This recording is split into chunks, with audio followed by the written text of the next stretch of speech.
Hello दोस्तों, मैं नीतीश कुमार आप लोग का स्वागत करता हूं आपकी अपनी यूट्यूब चैनल पर। तो चलिए, हम लोग पिछले क्लास में देखे थे घटना चक्र से रिलेटेड जितना भी उसका जो नोट्स था उसको हम लोग देखे थे। आज हम लोग इसका प्रश्न देखेंगे। तो चलिए, इसका आज हम लोग जो प्रश्न है, इसी जो प्रश्न कोश है उससे जो नोट्स था उसी से रिलेटेड जितने भी प्रश्न बनते हैं उसको हम लोग देखेंगे। आप लोग वीडियो को ज़्यादा से ज़्यादा लाइक करें, शेयर करें और कमेंट करें। तो चलिए हम लोग इसका प्रश्न देखते हैं। पहला प्रश्न क्या करा बाबू, रॉबर्ट ब्रूस फूट कौन थे और क्या थे? अभी पढ़ाए थे ना पिछले जो इसका नोट्स था उसमें हम आपको बताए थे कि रॉबर्ट ब्रूस फूट थे, ये क्या थे? तो वे एक भूगर्भ वैज्ञानिक और पुरातात्विद थे। क्या थे? भूगर्भ। तो इसका सही उत्तर क्या होगा? ए और बी। फिर बोल रहा है कोपेनहेगन संग्रहालय की सामग्री से पाषाण, कांस और लौह युग का त्रियुगीय विभाजन किया गया था। तो थॉमसन ने इसका सही उत्तर क्या होगा कि डेनमार्क के कोपेनहेगन संग्रहालय में 1818 और 1820 में एक आयोग की रिपोर्ट के अनुसार सामग्री के आधार पर पाषाण, कांस, लौह और युग की त्रियुगीय विभाजन क्रिश्चियन जॉर्गनसन थॉमसन ने किया था। यद्यपि थॉमसन ने 1836 ईस्वी में इसी का वर्गीकरण के अनुसार संग्रहालय की वस्तुओं का विवरण प्रकाशित किया था। तीसरा आ जाइए। तीसरा क्या है कि उत्खनित प्रमाणों के अनुसार पशुपालन का प्रारंभ कब हुआ था? तो यह मध्य पाषाण काल में हुआ था। कब हुआ था? मध्य पाषाण काल के अंतिम चरण में पशुपालन के साक्ष्य मिले थे। कहाँ से? तो आदमगढ़ के होशंगाबाद तथा बागौर भीलवाड़ा राजस्थान में मिला था। यहीं पर ही ये मध्य पाषाणिक प्रसंग में पशुपालन के प्रमाण जहां मिले वह स्थान है। तो आदमगढ़। कहां पर ही? आदमगढ़ इसका सही उत्तर होगा। निम्नलिखित में से किस स्थल से हड्डी के उपकरण प्राप्त हुए हैं?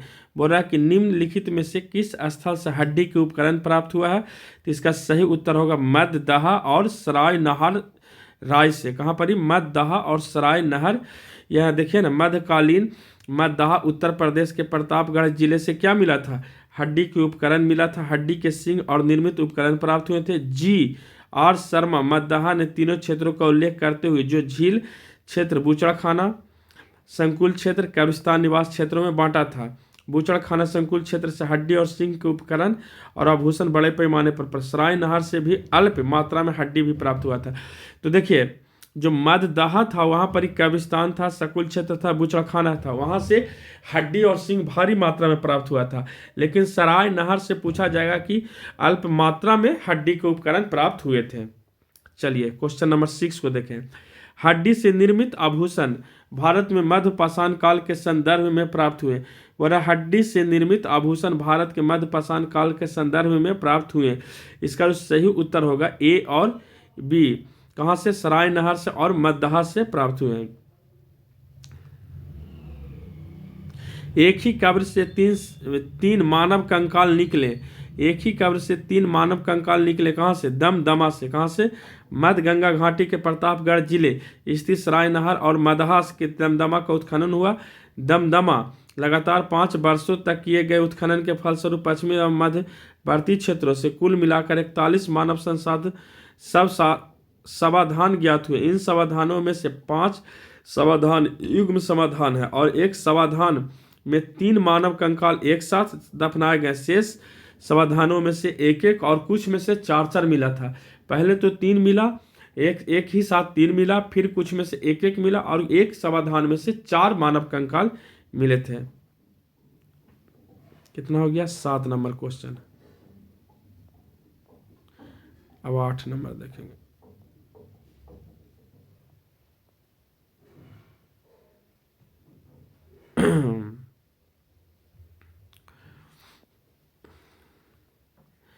खदानों की कृषि सर्वप्रथम प्रारंभ हुआ था। खदानों की कृषि सर्वप्रथम प्रारंभ हुआ था नव पाषाण काल में। क्या हुआ था?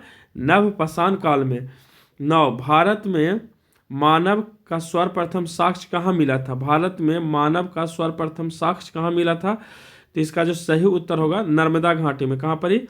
भारत में मानव का सर्वप्रथम साक्ष्य मध्य प्रदेश के पश्चिमी नर्मदा क्षेत्र में स्थित हथ नौरा नामक पुरा स्थल से प्राप्त हुआ था। इसकी खोज पुरातत्वविद अरुण सोनकिया द्वारा 5 दिसंबर 1982 ईस्वी में किया गया था। प्रथम मानव जीवाश्म भारत की किस नदी घाटी से प्राप्त हुआ था? बोला जा रहा है कि प्रथम मानव जीवाश्म भारत की किस नदी घाटी से प्राप्त हुआ था? तो सी, नर्मदा नदी घाटी से क्या होता प्राप्त हुआ था। मानव द्वारा सर्वप्रथम प्रयुक्त अनाज था, तो मानव द्वारा सर्वप्रथम प्रयुक्त अनाज जौ था। क्या था? जौ था। आधुनिक मानव स्वास्थ्य द्वारा मुख्य रूप से 8 खाद्यान्नों का उपयोग किया गया, जिसमें जौ, गेहूं, चावल, मक्का, बाजरा, सोरगम, राई, जई अनाजों के पौधे विभिन्न विभिन्न क्षेत्रों जंगली घास के रूप में विद्यमान थे, जिन्होंने बीजों के रूप में अलग अलग क्षेत्र है अलग अलग समय पर मानव ने उगाया। वैश्विक दृष्टि से देखा जाए तो सर्वप्रथम 8000 ईस्वी पूर्व के आसपास भूमध्य सागर और ईरान के मध्य स्थित पश्चिमी एशिया के देशों में मानव द्वारा उगाया गया था। बाद में इसकी इन्हीं क्षेत्रों में 8000 पूर्व के आसपास गेहूं भी उगाया जाने लगा। क्या? गेहूं भी उगाया जाने लगा। भारतीय उपमहाद्वीप में कृषि के प्राचीनतम साक्ष्य प्राप्त हुए हैं। बोल रहा है भारतीय उपमहाद्वीप में कृषि के प्राचीनतम साक्ष्य प्राप्त हुए हैं। कहाँ पर ही? बी, लहुरा देव से। कहाँ? लहुरा देव से।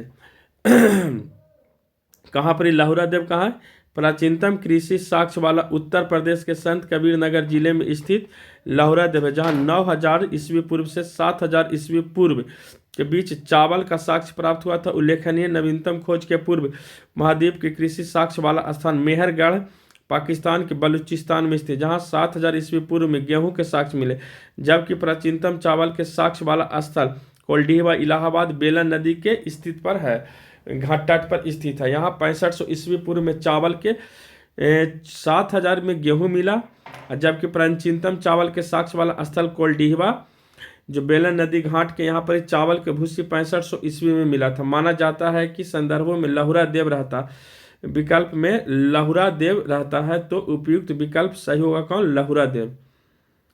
भारतीय उपमहाद्वीप में प्राचीनतम साक्ष्य प्राप्त हुए हैं। भारतीय उपमहाद्वीप में कृषि के प्राचीनतम साक्ष्य कहाँ से मिले हैं? मेहरगढ़ से मिले। कहाँ पर ही? मेहरगढ़ से। इसका सही उत्तर क्या होगा? मेहरगढ़।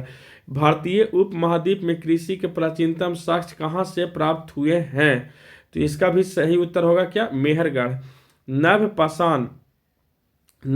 नवपाषाण युग में भारतीय उपमहाद्वीप के उत्तर पश्चिम क्षेत्र में निम्नलिखित में से किस स्थान पर कृषि के अभ्युदय के प्रारंभिक प्रमाण मिले हैं? तो इसका सही उत्तर होगा कौन? मेहरगढ़। क्या होगा? मेहरगढ़ इसका सही। भारत में पशुपालन और कृषि के प्राचीनतम साक्ष्य कहाँ से मिले हैं? इसका डी उत्तर होगा, मेहरगढ़ से मिले। उस स्थल का नाम बताइए जहाँ से प्राचीनतम साक्षी जीवन के प्रमाण मिले हैं। तो इसका सही उत्तर होगा क्या? मेहरगढ़। क्या होगा? मेहरगढ़। निम्नलिखित में से किन स्थानों से मध्यपाषाण काल में पशुपालन के प्रमाण मिले? बोल रहा है कि निम्नलिखित में से किन स्थानों से मध्यपाषाण काल में पशुपालन के प्रमाण मिले हैं? तो बगौर। कहाँ पर ही? इसका सही उत्तर बगौर। मध्यपाषाण काल के पशुपालन के साक्ष्य प्राप्त होने लगते हैं। पशुपालन के प्रारंभिक साक्ष्य मध्य प्रदेश के होशंगाबाद के निकट आदमगढ़ के पूरा स्थल और राजस्थान के भीलवाड़े जिले से स्थित बगौर से मिले हैं। इसका सही उत्तर बगौर। निम्नलिखित में से किसको चालकोथलिक युग भी कहा जाता है? किसको कहा जाता है? तो चालकोथलिक युग जो बोला जाता है ताम्रपाषाण युग को बोला जाता है। किसका? ताम्रपाषाण। आहड़ सभ्यता के बारे में निम्न कथनों पर विचार करिए। आहड़ सभ्यता के बारे में निम्न कथनों पर विचार करें। आहड़वासी तांबा गलाना जानते थे। ये लोग चावल से परिचित नहीं थे। धातु का काम आहड़वासियों की अर्थव्यवस्था का एक साधन था। यहाँ से काले लाल रंग के मृदभांड मिले, जिन पर समानतः सफेद रंग से ज्यामितीय आकृतियां बनाई गई है। तो इसका सही उत्तर क्या होगा? इसका सही उत्तर होगा कि आहड़वासी तांबा गलाना चाहते थे। ये लोग चावल से परिचित नहीं थे। ये गलत है। ये धातु का काम आहड़वासियों की अर्थव्यवस्था का एक साधन है। ये भी सही है। और यहाँ से काले लाल रंग के मृदभांड मिले, ये भी सही। इसका सही उत्तर ये होगा।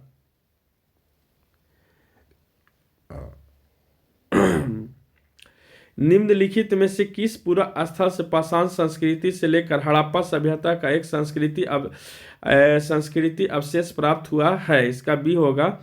क्या होगा? मेहरगढ़ से प्राप्त हुआ था। नर्मदा टोली का उत्खनन किसने किया था? नर्मदा टोली का उत्खनन किसने किया था? C.H.D. सांकलिया। किसने किया था? H.D. सांकलिया ने किया था। कब किया था भाई? तो 1600 से 1300 ईस्वी पूर्व निर्धारित किया था। कब? 1600 से 1300 ईस्वी। नर्मदा टोली किस राज्य में स्थित है? नर्मदा टोली किस राज्य में स्थित है? तो यह मध्य प्रदेश में स्थित है और यह UPPCS 2009 के मेंस में पूछा गया है। बृहत पाषाण स्मारकों की पहचान की गई है। कहाँ पर ही? तो कहाँ पर की है? मृतक के दफनाने के स्थान के रूप में किया गया है। यह नव पाषाण युग दक्षिण भारत में शवों के विभिन्न प्रकार की समाधियों को दफनाने की परंपरा विद्यमान थी।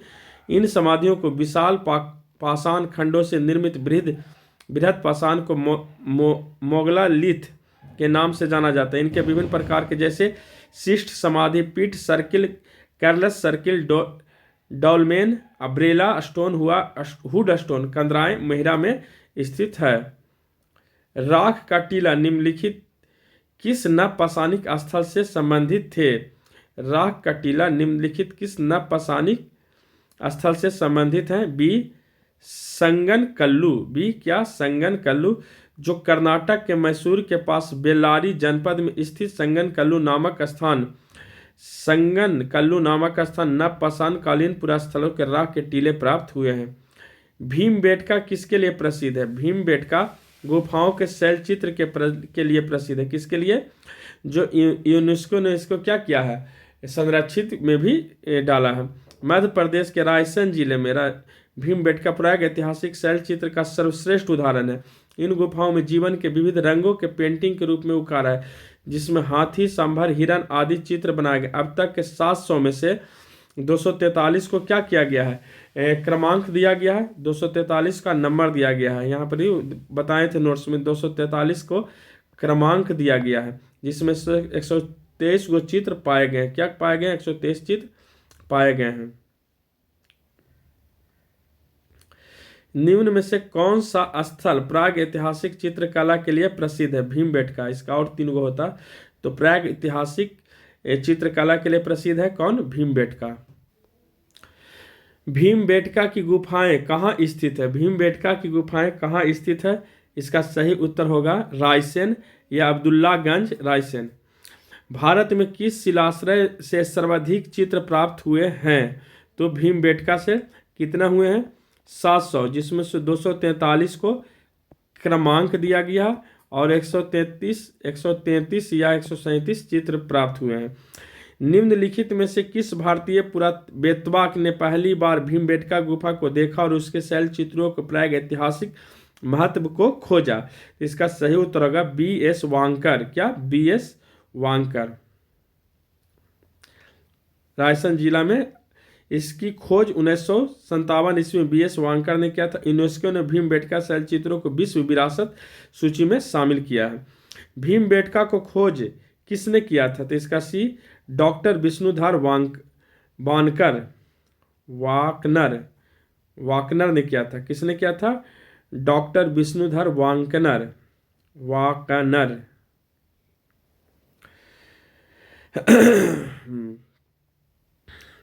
गैरिक मृदभांड पात्र OCP का नामकरण हुआ था किसमें? तो हस्तिनापुर में। किसमें? हस्तिनापुर में हुआ।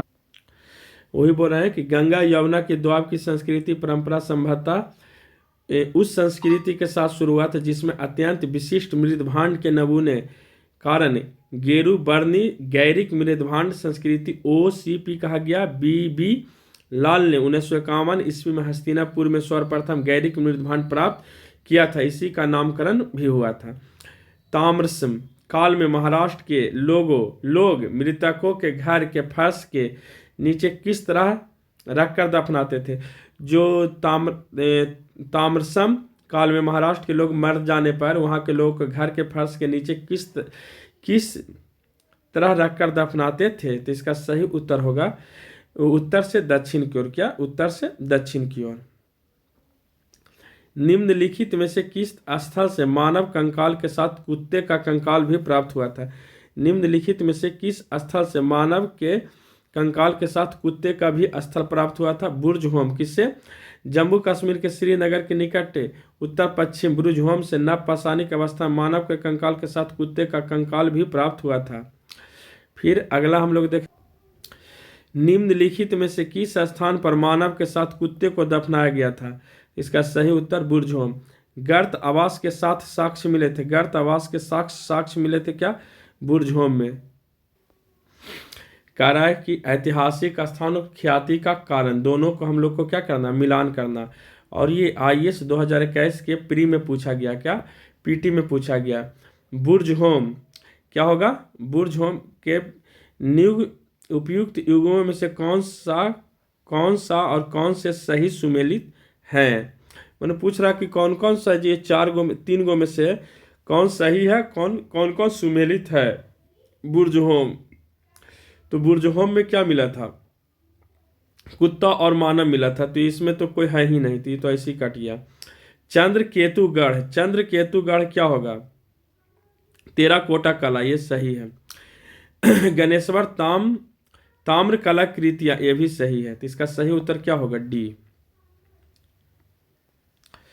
विंध्य क्षेत्र के किस शिलाश्रय से सर्वाधिक मानव कंकाल मिले हैं? तो इसका सही होगा लेखहिया। किससे मिले हैं? लेखहिया से सबसे ज्यादा शिलाश्रय मानव कंकाल मिले हैं।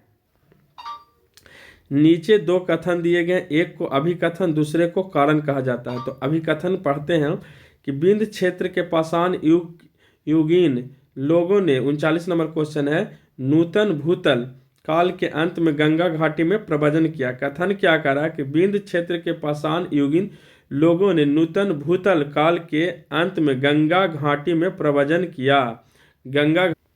इसका कारण है कि जलवायु परिवर्तन के कारण इस काल में शुष्कता का चरण था। तो इसका जो सही होगा, ये इसका सही होगा। A और R दोनों सही है, R A की सही व्याख्या कर रहा है। भारतीय पुरातत्व सर्वेक्षण निम्नलिखित में से विभागों मंत्रालयों में से किसका संकलन कार्यकालय है? संकलन कार्यकालय है, तो इसका क्या होगा? संस्कृति। भारतीय पुरातत्व का जनक किसे कहा जाता है? अलेक्जेंडर कनिंघम को क्या कहता है? भारतीय पुरातत्व का जनक कहा जाता है। राष्ट्रीय मानव संग्रहालय कहाँ पर है? राष्ट्रीय मानव संग्रहालय भोपाल में है। कहाँ पर है राष्ट्रीय मानव संग्रहालय? तो चलिए, हम लोग का जो पहला चैप्टर था उसका समाप्त हो गया। फिर हम लोग देखेंगे क्या, जो इसका अगला जो होगा उसको हम लोग देखेंगे। तो पहला जो क्या था, पाषाण काल, इसका हम लोग नोट्स भी पढ़ा दिए और उसको भी हम लोग बता दिए, और इसका हम लोग MCQ भी आपको बता दिए। तो दोनों, इसका नोट्स और MCQ दोनों हो गया, दोनों चैनल पर अपलोड हो जाएगा। तो आप लोग वीडियो को ज़्यादा से ज़्यादा लाइक करें, शेयर करें और एक कमेंट करें, और चैनल पर यदि नए हैं तो चैनल को सब्सक्राइब कर लें। जय हिंद, वंदे मातरम।